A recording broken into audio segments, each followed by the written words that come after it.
to the St. John's Storytelling Circle, Spirit of Storytelling on Rogers TV. I'm Randy Crane and I'll be your host for the show today.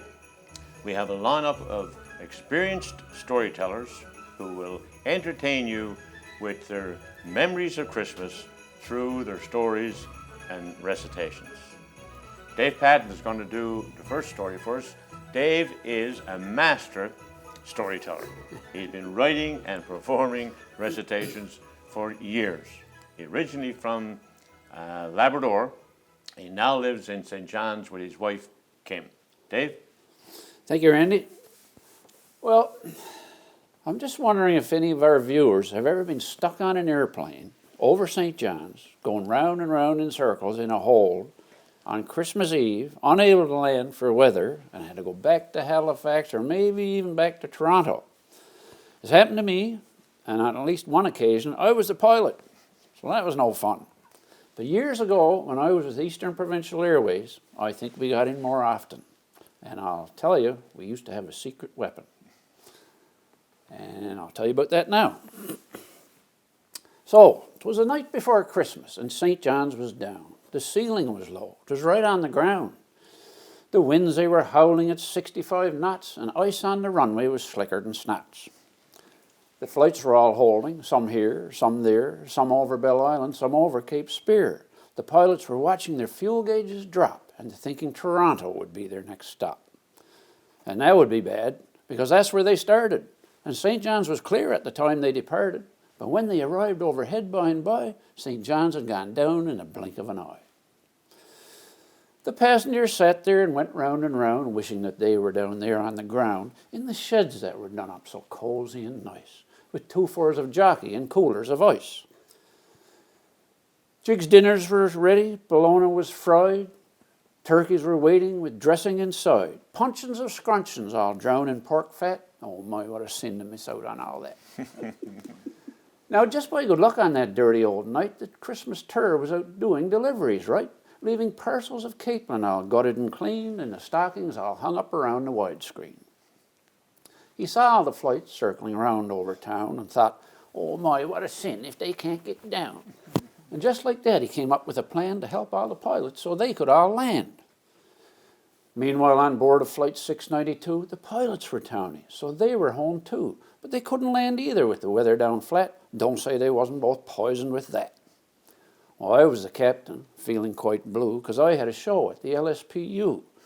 The co-pilot was a friendly young fellow named Hooky, small youngsters home, so feeling quite sooky.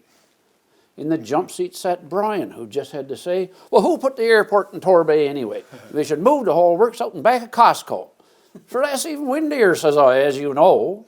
Just then I looked out the left window and saw a sight for sore eyes. Boys, I said, law, my old friend the tour was flying alongside.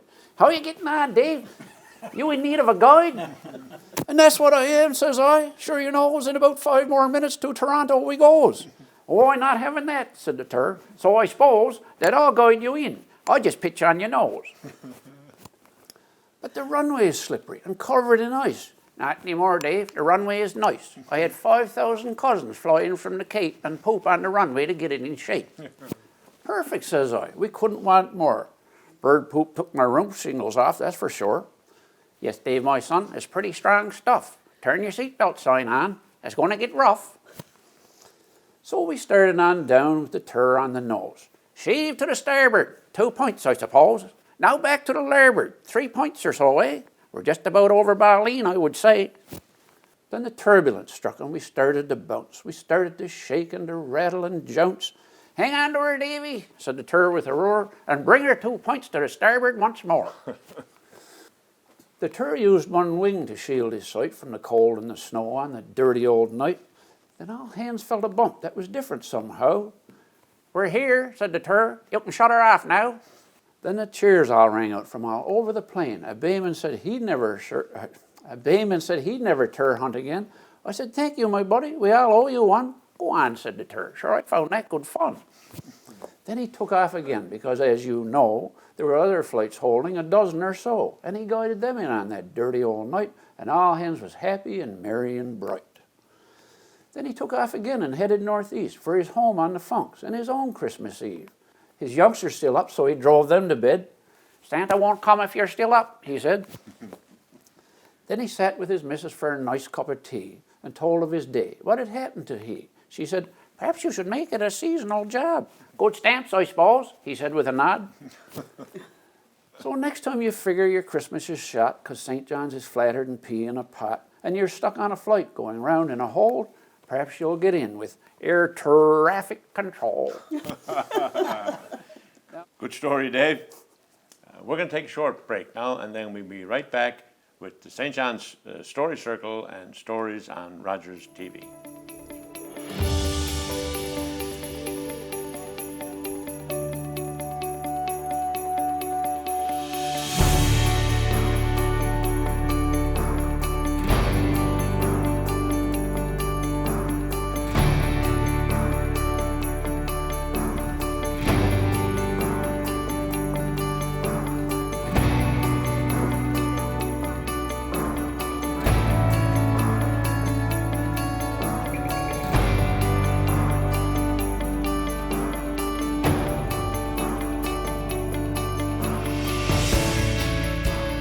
Back with some more stories from the St. John's Story Circle on Rogers TV.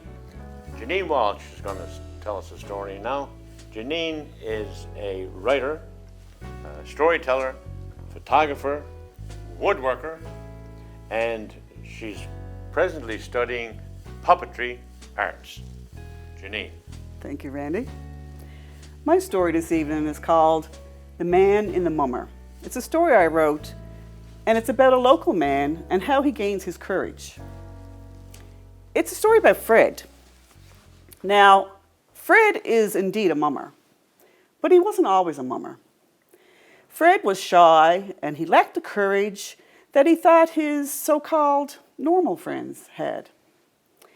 He lived in the town, and he had a woodworking shop, and there he would just stay to himself, for the most part. But this time of year, during the Christmas season, he yearned to be one of those fearless mummers. He even prepared for the occasion. He had carved himself an ugly stick. But year after year, he would sit in the house and back out. He would watch the mummers as they went to and fro around the town, but he would sit in his house looking out the window and just whittling and carving his ugly stick. Well, sure, by now, he had made the most beautiful ugly stick you ever could imagine. Well, the season was upon us again. And that was it. He wasn't going to back down this time. So before he lost his gumption, he got ready. He put on his rubber boots. He put on his coveralls.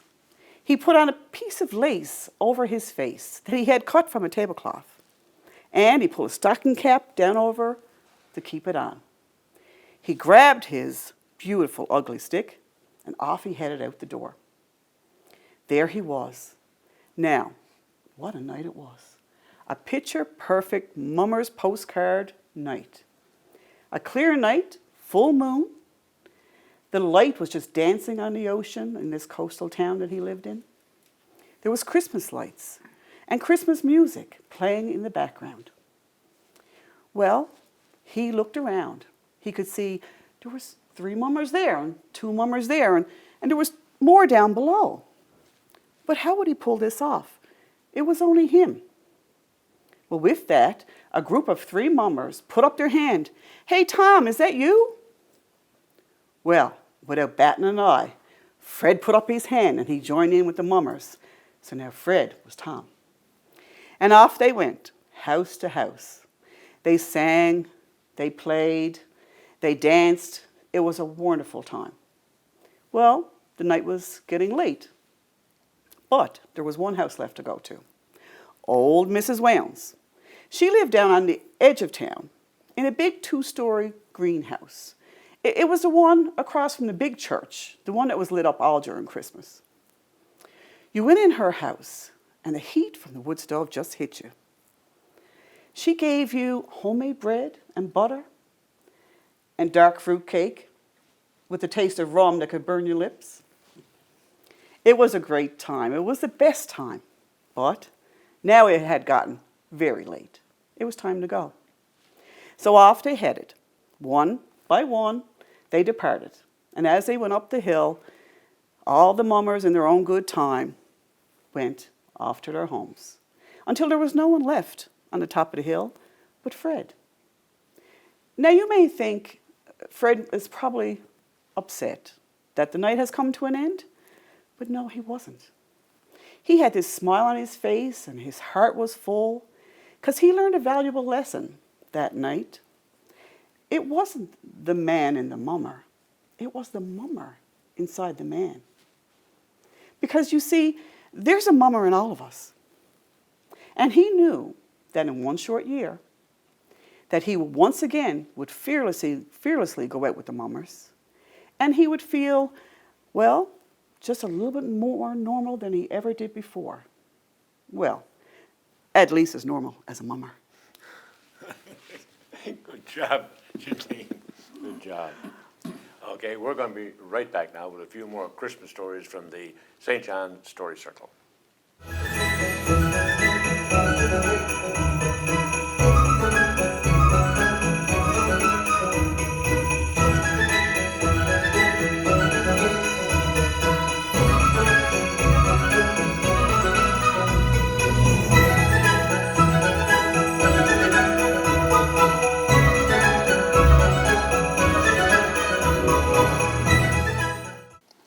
And we're back on Rogers TV with the St. John's Story Circle telling some Christmas stories.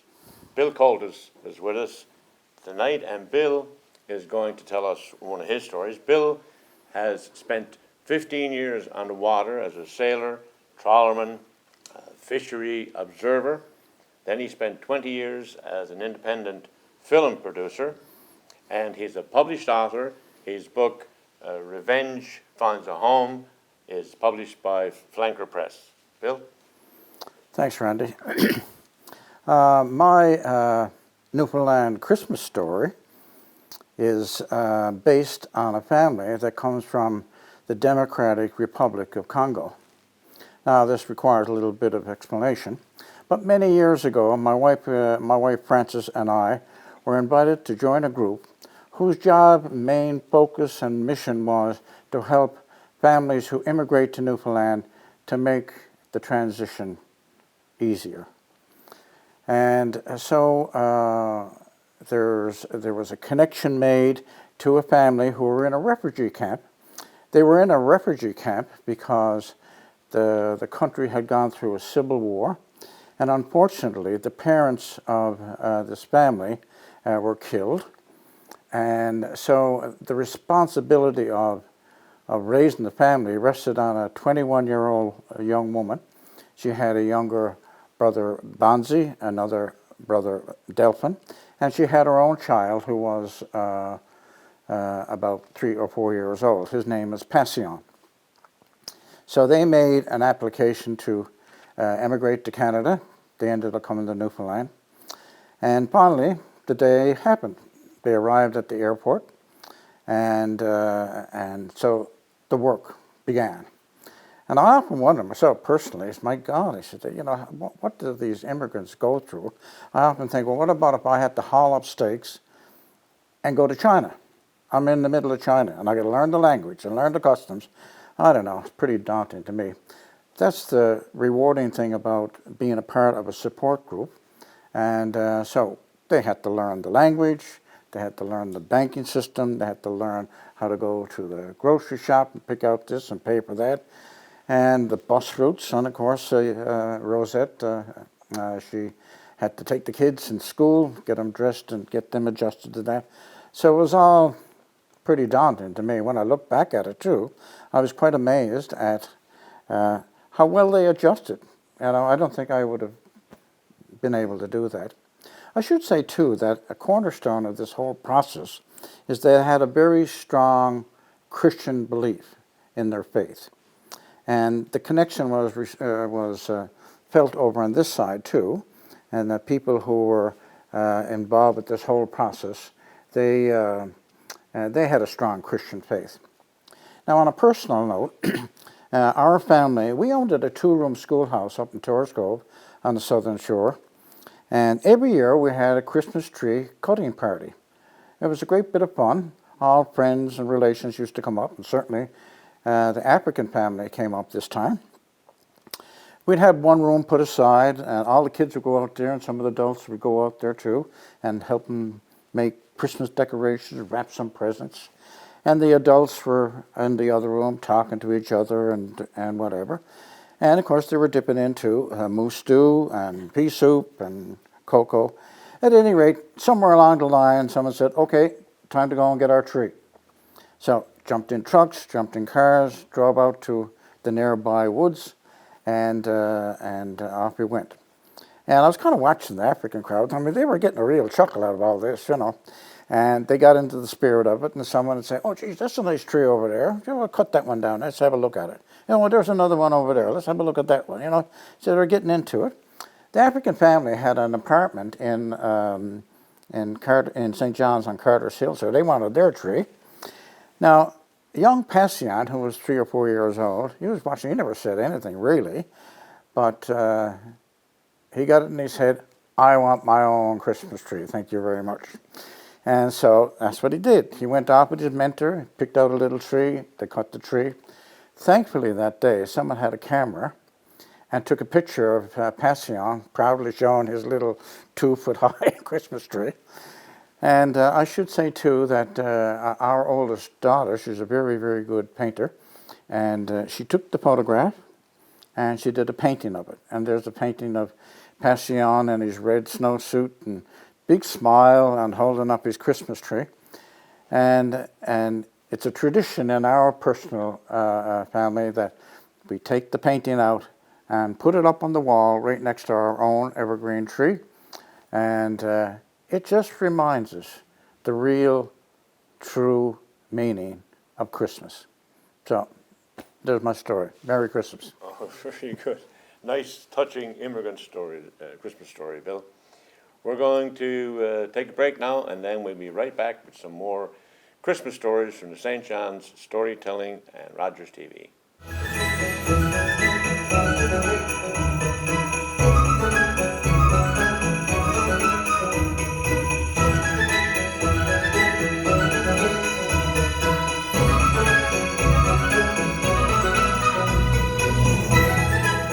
And we're here telling stories on Rogers TV with the St. John's Story Circle.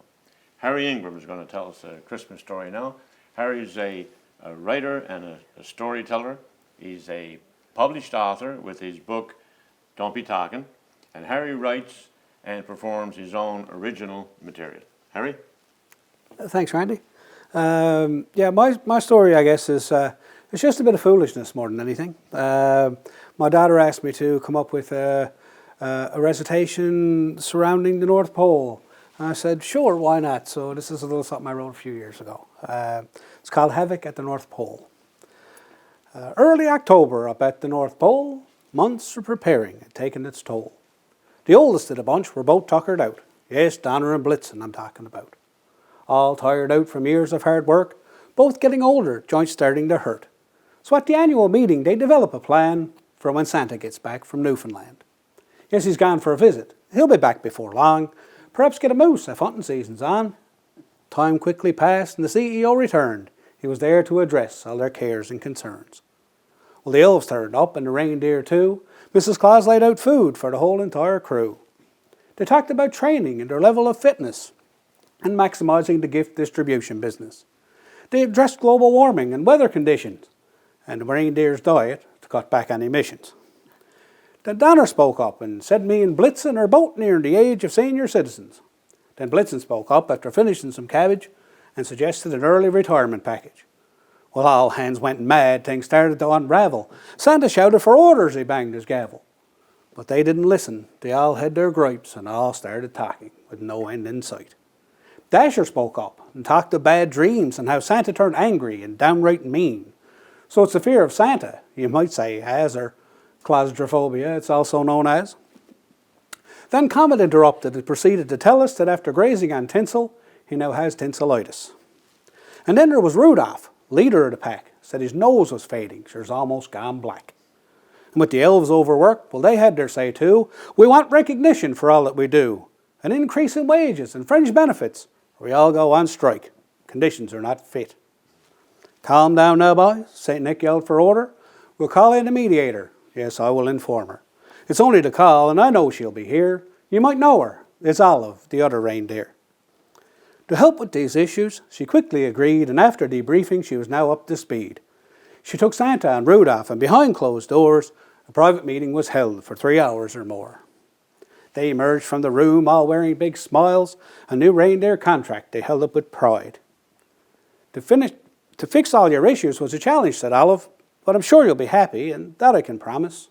Now, the first thing addressed was Dasher's bad dreams. She said, I know it sounds scary, but to me it just seems like you need visions of sugar plums dancing in your head, so she gave him a book to read just before bed.